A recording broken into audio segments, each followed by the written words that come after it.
इस मूवी की शुरुआत में दिखाया जाता है कि एक पोस्टमैन जंगल में डाक देने के लिए एक घर में जाता है और दरवाजे को नॉक करता है, जबकि एक बुरी औरत घर के अंदर कपड़ों को धो रही होती है जिस पर खून के धब्बे लगे हुए होते हैं। जब वो बुरी औरत दरवाजा नहीं खोलती तो डाकिया वहां से जाने लगता है। तो इतने में उसे बेसमेंट से कुछ आवाजें आती हैं जैसे कि कोई मुसीबत में हो। तो जब डाकिया लकड़ी के फट्टे को हटाकर बेसमेंट के अंदर देखता है तो कोई चीज उसे अंदर की तरफ खींच लेती है। इस वाकये के 30 साल बाद दिखाया जाता है कि कुछ लोग कैंपिंग के लिए इस जंगल में आते हैं। दरअसल ये कैंप इसलिए अरेंज किया गया था ताकि लोगों को, खास तौर पर नौजवान नस्ल को, टेक्नोलॉजी के नशे से बाहर निकाला जा सके।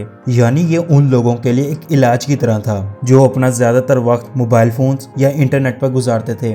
लेकिन उनमें से कुछ लोग ऐसे भी थे जो अपने माजी के गमों को बुलाने के लिए आए थे। उनमें से एक जूशिया थी जिसने अपनी फैमिली को कार एक्सीडेंट में खो दिया था। इसके बाद दिखाया जाता है कि वही बुरी औरत जो 30 साल पहले कपड़ों पर लगे हुए खून को धो रही थी, किसी जानवर की लाश को बेसमेंट में फेंक रही होती है कि इस दौरान वो बेसमेंट में गिर जाती है तो कोई मॉन्स्टर उसको मार देता है और बेसमेंट से बाहर निकल जाता है। वापिस कैंप में तमाम लोगों को ग्रुप्स में डिवाइड कर दिया जाता है और उन्हें डिफरेंट टास्क दिए जाते हैं। उनमें से एक ग्रुप में जूशिया, जुलक, डैनियल और अनीला होते हैं जो अपने ग्रुप लीडर ईजा के साथ जंगल में जाते हैं। जहां जुलक को एक हिरन की लाश मिलती है तो वो ईजा को बुलाता है। ईजा को समझ आ जाती है कि इस हिरन को किसी जंगली जानवर ने नहीं मारा है, तो ईजा उसे इग्नोर कर देती है। इस दौरान जूशिया को दूर दरख्त पर किसी का हाथ नजर आता है। वो लोग इन सब चीजों को इग्नोर करते हुए जंगल में रात गुजारने के लिए कैंप लगाने लग जाते हैं। जब रात को सारे सोए हुए होते हैं तो डैनियल टेंट से निकलकर झील के पास सिगरेट पीने के लिए जाता है। तो वहाँ अनीला भी आ जाती है जहाँ दोनों इंटीमेट होते हैं।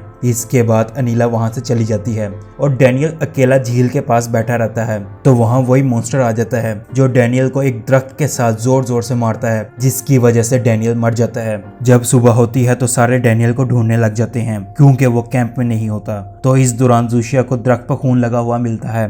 तो ये देखने के बाद ईजा, बार्टक, अनीला और जुलक को कैंप के पास रहने के लिए कहती है। वो खुद जूशिया के साथ डैनियल को ढूंढने के लिए जाती है, लेकिन जुलक भी उनके साथ चला जाता है। इसके बाद तीनों उसी घर में जाते हैं जहां वही मॉन्स्टर रहता था और उन्हें इस घर के बेसमेंट में डैनियल की लाश मिलती है। जैसे ही वो तीनों वहां से भागने लगते हैं तो वो मॉन्स्टर घर में आ जाता है। तो मॉन्स्टर को देखकर वो तीनों बेसमेंट में छुप जाते हैं। जब वो मॉन्स्टर बेसमेंट में आता है तो ईजा, जुलक और जूशिया को लकड़ी की खिड़की से बाहर भगा देती है और इस दौरान ईजा को डैनियल की जेब में फोन नजर आता है। तो वो इस फोन को लेने के लिए उस मॉन्स्टर से लड़ती है, लेकिन वो मॉन्स्टर ईजा को मार देता है। दूसरी तरफ जब अनीला और बार्टक आपस में बातें कर रहे होते हैं तो मॉन्स्टर मेटल के रॉड को अनीला के मुंह के आर पार कर देता है। तो बार्टक ये देखकर डर के मारे वहां से भाग जाता है और एक चर्च में जाता है जहां एक प्रीस्ट होता है। जब बार्टक इस प्रीस्ट को उस मॉन्स्टर के बारे में बताता है तो वो बार्टक को बेहोश कर देता है और उसे एक कुर्सी के साथ बांध देता है। इस दौरान प्रीस्ट को चर्च से बाहर कुछ आवाजें सुनाई देती हैं। जब प्रीस्ट बाहर देखने के लिए जाता है तो वही मॉन्स्टर प्रीस्ट को पकड़ लेता है और उसकी आंखें फोड़ देता है और उसे वुड चिपर में डाल देता है। इसके बाद मॉन्स्टर चर्च के अंदर चला जाता है और बार्टक को पकड़ लेता है।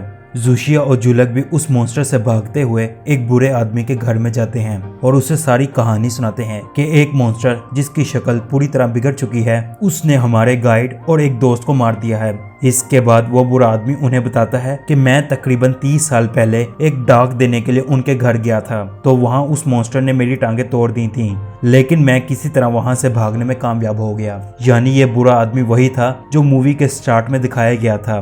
वो मजीद उन्हें बताता है कि वो एक नहीं बल्कि दो हैं और वो दोनों भाई हैं। इसके बाद वो उन्हें उनके पास्ट की सारी कहानी सुनाता है कि ये दोनों अपनी माँ के साथ रहते थे और अच्छी खासी जिंदगी गुजार रहे थे कि एक दिन एक मेटेओराइट इस जंगल में गिरता है। तो वो दोनों भाई इस मेटेओराइट यानी पत्थर को अपने घर में ले आते हैं और उसे अपने बेड के नीचे छुपा देते हैं। तो रात को इस पत्थर में से काले रंग का फ्लूइड निकलता है जो उन दोनों के जिस्म में चला जाता है और उनका दिमागी तवाज़ुन खराब हो जाता है और वो दोनों जानवर बन जाते हैं। जब सुबह उनकी माँ उठती है तो वो ये देखकर डर जाती है कि उसके बेटे बेसमेंट में अपने पालतू कुत्ते को खा रहे होते हैं। तो जब वो अपनी माँ पर हमला करने लगते हैं तो वो बेसमेंट के दरवाजे को बंद कर देती है और इस सदमे की वजह से से उनकी माँ पागल हो जाती है। दरअसल वो बूढ़ी औरत उन्हीं की माँ होती है जो जानवर को बेसमेंट में फेंकते हुए खुद गिर जाती है और उसके बेटे उसको मार देते हैं। इस कहानी को सुनने के बाद जुलक और जूशिया उसी घर की बेसमेंट में जाते हैं ताकि डैनियल के फोन से किसी को मदद के लिए बुलाया जा सके। तो जुलक उन मॉन्स्टर्स का ध्यान अपनी तरफ खींचता है।